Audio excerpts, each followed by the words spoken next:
A brand development process means you're building up a lot of reputation in a single brand, and you want to be able to carry that over borders because there's a lot of global travel nowadays. People know brands from country to country. The last thing you want to have to do is to rebrand a product in a specific country because you've bumped up against somebody else. And that's what having good, solid trademark protection does.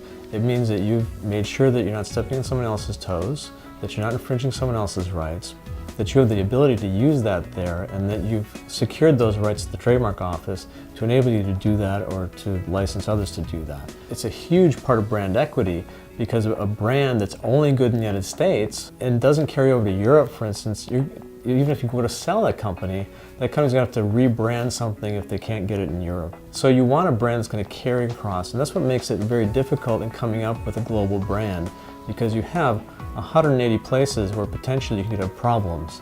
So it's not just the US where it's hard enough to come up with a good brand, but when you try and export it to overseas, you have to make sure that that brand's going to carry forward. I mean, there are some wonderful, horrific stories about companies that adopted color brands that mean something terrible in local culture, so no one will buy it because yellow happens to mean something like deadly over there.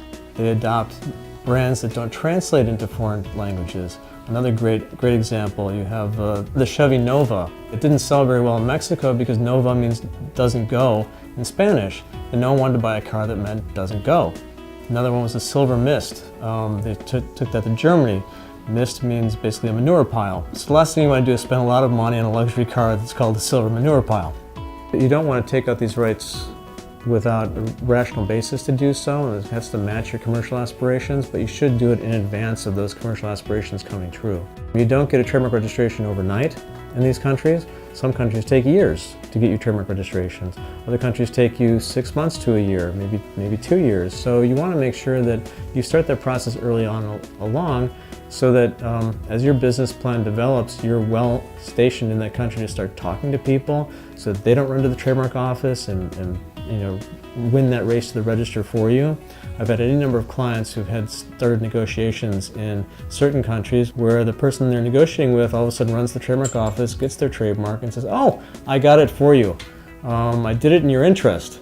And then thousands and thousands of dollars later, after negotiating with them over a price to get the interest back, we finally get it back for the client.